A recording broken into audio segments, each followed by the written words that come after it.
Guys, my name is Liza. You are listening to my podcast, Learning to Live, where I talk about the things that I've learned, unlearned, relearned, all those things. Because I honestly feel that every single one of us who has ears learns things. And then suddenly we realize that it wasn't the right way. There was just something off, and we had to learn a new way how to live life. We had to figure it out, and I really do believe that we're all just trying to do the best that we can, and we're all just trying to figure it out. Like my lighting situation, for example. Today I've chosen to use some natural light.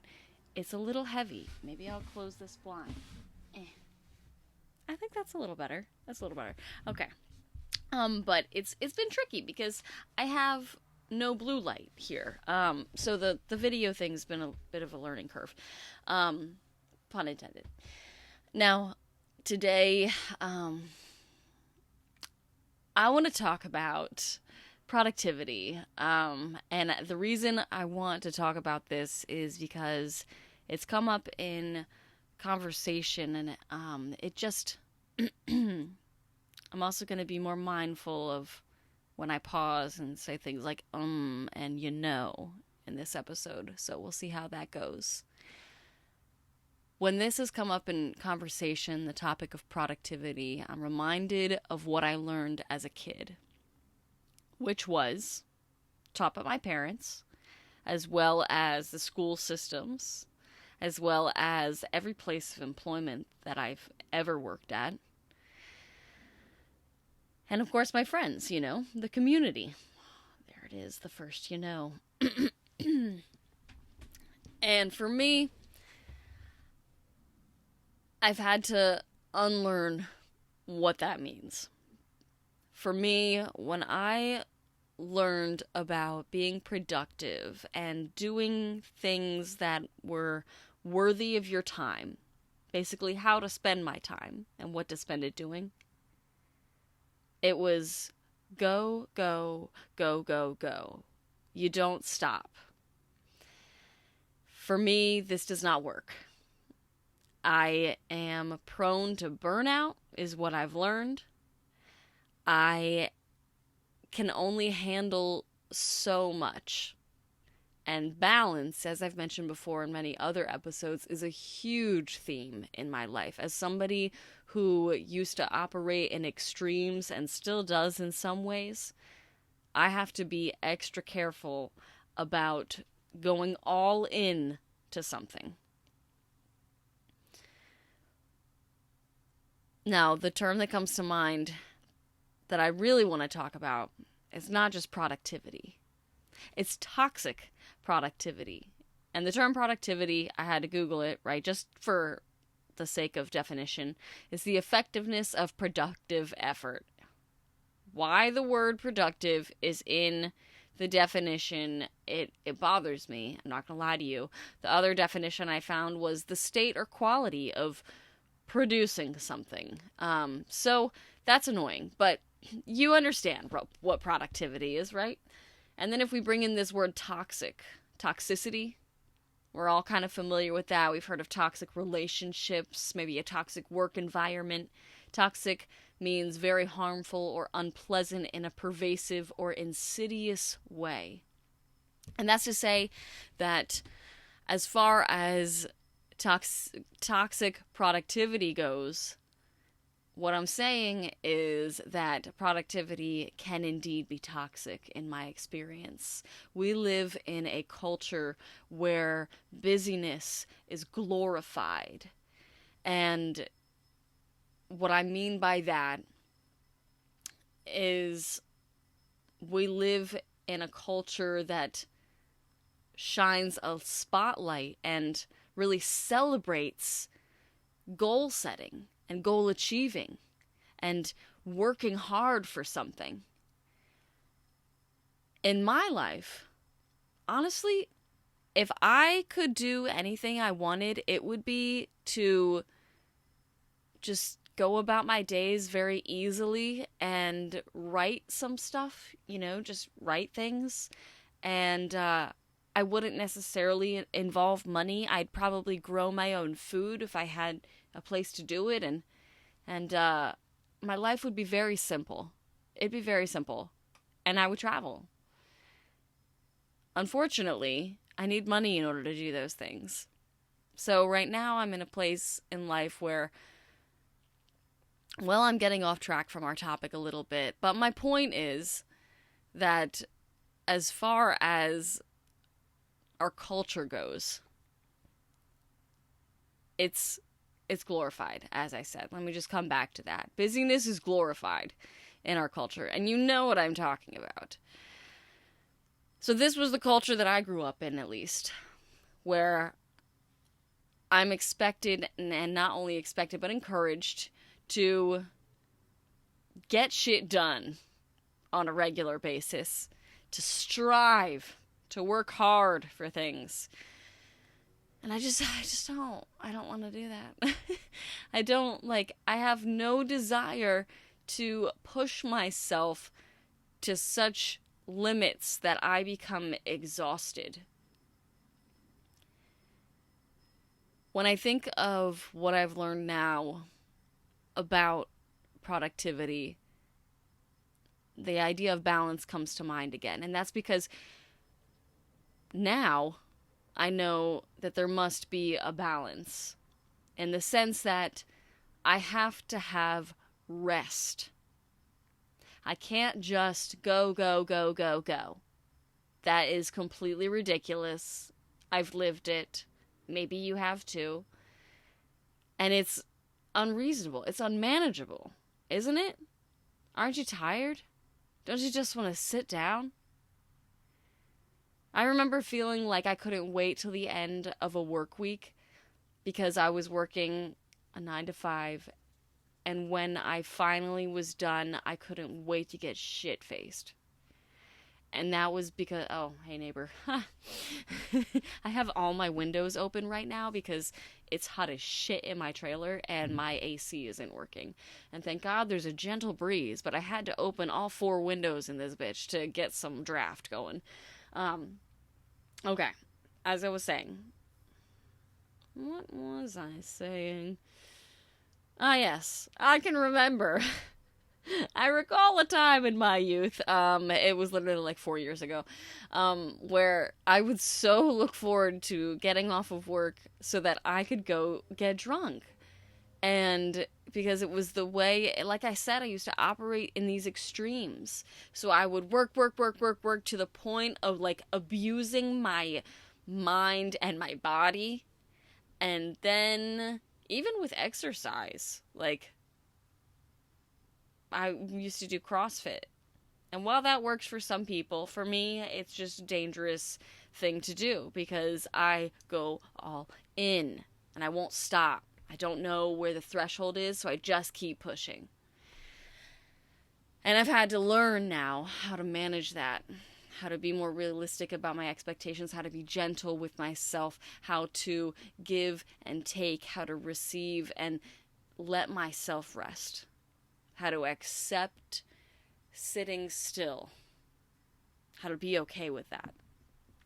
And for me, toxic productivity is one of these things that I feel like it's so ingrained in me that this was the way it's supposed to be when I was a kid.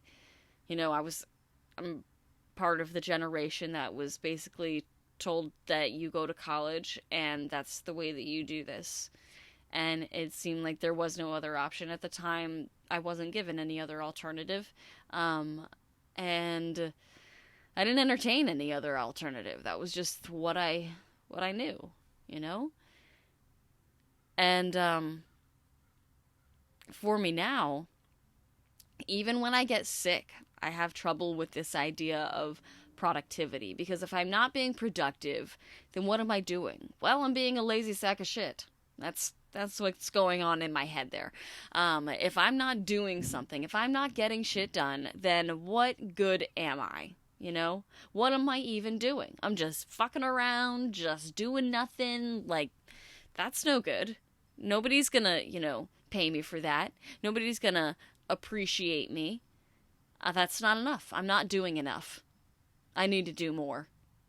And these are the voices that start to talk in my head when I start to take a break. When the other side of me starts to recognize, you need to sit down. You need to breathe. You need to be a little more mindful. You need to be gentle with yourself. Give yourself a break. Why don't you take a nap? Why don't you meditate for a minute? Why don't you just slow down? And that's what I've learned, is that it is this balance. And it's not necessarily in one extreme or the other. It's staying in that place of balance where I do a little, rest a little. Do a little, rest a little. Because for me, operating in these extremes it makes me so prone to, like, as a recovering alcoholic, I'm going to use the word overdose.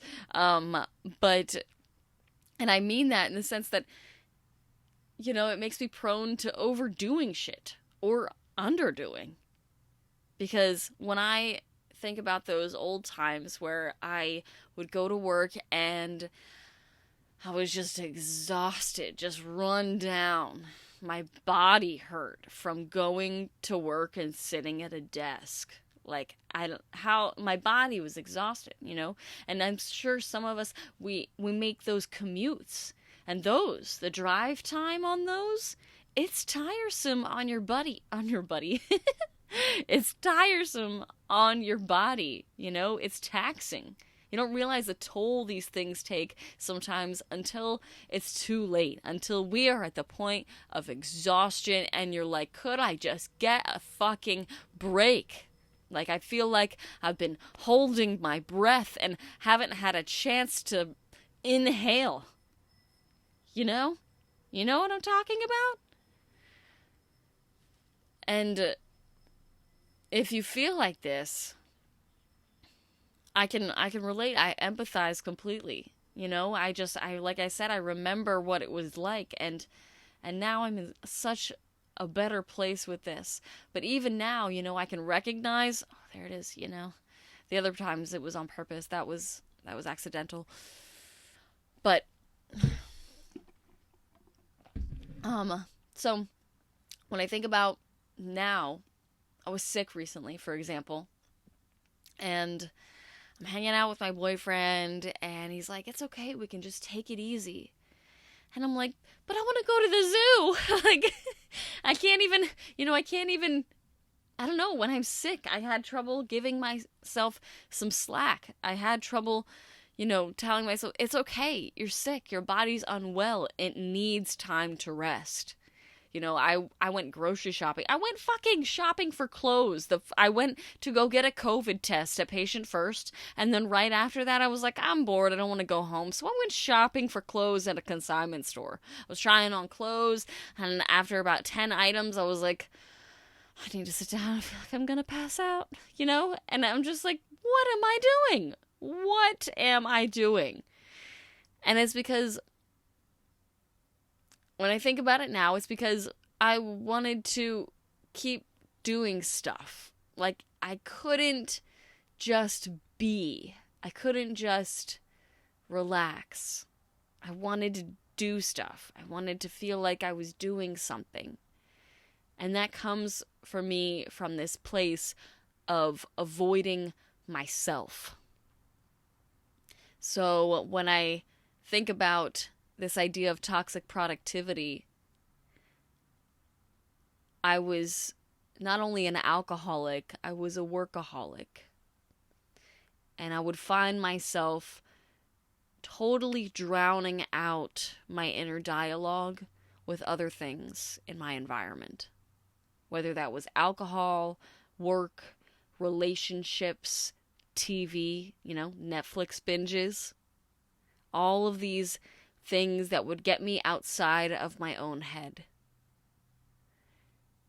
For me, it was a way to avoid myself. And I know that now. I have this new awareness around this idea of productivity. Because like I said, we live in a culture where busyness is glorified. And it took me a long time to see that just because it's encouraged doesn't mean it works for me. It doesn't mean that it's right or it makes sense. The whole idea of working 5 days and having off 2 is completely insane. There is no balance to that. Do we all understand that? That that's completely ridiculous? I wouldn't want to spend time with the person that made that shit up. But I've found that in my life today, I even still struggle with this. Like I said, when I'm sick, I have trouble sitting down and just letting my body rest. When my body is clearly telling me, like, hey, if you don't pop a squat right now, we are going to pass out. We're going to drop dead on you now. So I have to, I don't know, I've had to learn to be gentle with myself. And thank God I'm dating this guy that is, like, so good at that. He's just been, I don't know, he's been a voice of reason. And it's weird because I did not think that of this person initially. But, when I was sick, for example, he's encouraging me to take it easy, telling me to take medication, and I was like, no, I can't do it. It'll pass, it'll be fine. I'll just drink water. And I was like, I want to go to a museum in DC. He's like, it's okay. We can just take it easy. I'm okay with that. And I just felt so guilty because I didn't want to, like, drag him down too. It seemed like so not fun to be a sick person. But like I said, thank God he's, just totally supportive and understanding, more so than my ego, my mind was of me being sick. We have to have these moments of rest, especially when we're sick, obviously. But in general, it's a fine line. So I would encourage you to ask yourself, are you pushing yourself? What's the reason? Are you pushing yourself to meet a deadline, to reach a goal, to accomplish some kind of dream that you've always had? And do you have to give so much of yourself for it? Are you exhausted? Are you tired? Do you tell yourself, I have to keep going for this, that, and the other? What about for you?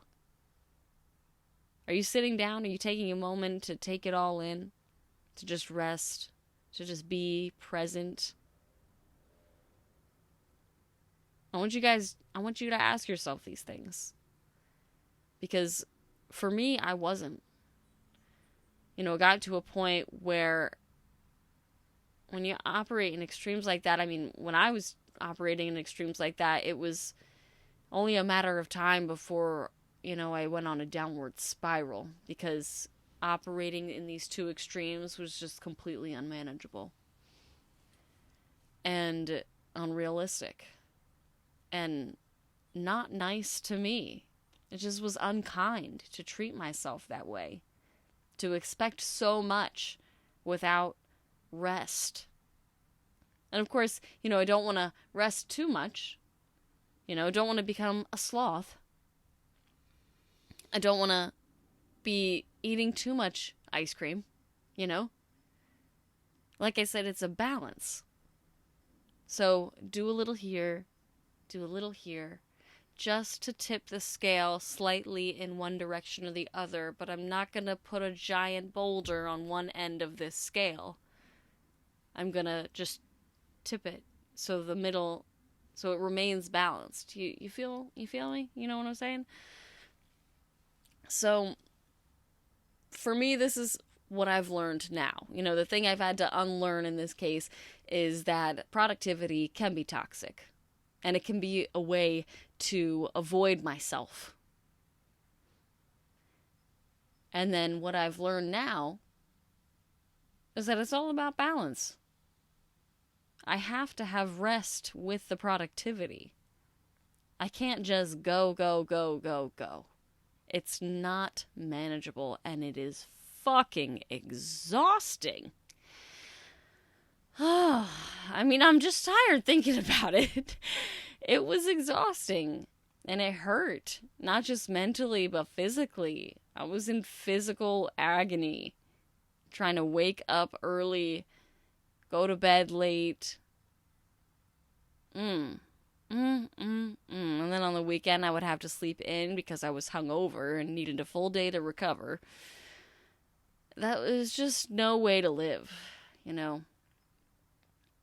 So I'm really, really happy that it's not like that anymore. Like I said, I still have these moments where I notice that I struggle to sit still with myself, or I'm watching Netflix because I'm avoiding something. What am I avoiding? I start to think about that. Last night I had this moment where I was watching Netflix. This exact thing happened, which is why I'm mentioning it. And it was because I was avoiding writing about how I felt. And it was a prompt that my life coach gave me. She gives me all these writing prompts. And so I was just like, let me just do it. I'm just going to do it. And so I paused what I was watching, and I just did it. It took me probably about 30 minutes to write all the things that I was feeling. And yeah, it's okay. It's okay to take a break. It's okay to do those things for yourself. I don't want any of us feeling guilty for resting. We're human beings, you know? We need rest. We really do. So you just do a little bit every day. And that's how I got my book published. That's how I published my book, was doing a little bit every day, because the feat of publishing a book by myself was it's not a small thing. It took me 4 months, and technically it took 5, because for one of those months I was sick. And I didn't do anything that month for the book. And it just took time, you know? Patience is a virtue. One I'm constantly telling myself I have. So it comes in time. Patience. So I would encourage you to ask yourself, are you victimizing yourself with toxic productivity? Are you? If you are, why are you doing that? Why are you doing that to yourself? Is there a different way that you could be doing this? You know? Are there smaller chunks of time it could take up? Are you missing the good parts of your life? Are there people in it that you're not spending as much time with because you're trying to get something done? Don't let life just slip by you, you know? I want to sit with it. I want to recognize what I've done in those moments of rest. Recognize how far I've come. And I encourage you to do the same. That's all I've got for today. I feel like talking went smoother because today I minimized the video portion, so I can't see myself. It feels good. It feels really good. So I think that's how I'm going to do this. I'm just not going to look. I do know that I run the risk of having something in my teeth in that case, so I'm going to have to just be mindful of that. But otherwise, I think this went well. So I hope you guys will check out my book. It's called The Sober Poet. It's on Amazon. It's a #1 new release on Amazon. And it's $14.99. The hardcover is coming soon, okay? After that will be the Audible version. I'm still deciding whether or not I want the hardcover to be glossy or matte. Because glossy would be like, ooh, not only is it hardcover, it's fancy. The non-gloss looks like this. I already got the proof of that one. But I'm waiting on a proof of the glossy one. So I want to see what that looks like for the people that like want to be extra, because hey, that's me. So with that, thank you so much for listening. I would encourage you to go to my website. You can connect with me on any of my social media platforms, which is lizaroe.com. That's Lizaroe. There is no W. Okay? .com. And as I said, thank you for listening. I appreciate it so much. Just your listening ear. I know that there's plenty of other things you could be listening to. There's literally a dozen people that I know with a podcast. And the fact that you're here listening to little old me, it means a lot. So on that note, I hope that it helped you. I hope this has served you in some way. If there's anybody else that you think that, maybe as I was talking, you're like, this reminds me of Judy, you can send it to her. So other than that, that's all I wanted to share with you guys today. Thank you. I hope you have an absolutely fantastic week ahead. It's gonna be gorgeous weather, where I'm at least. So I don't know where you're at. I might have to get my AC fixed if it gets any hotter. So stay tuned for that development. Thank you, and good night.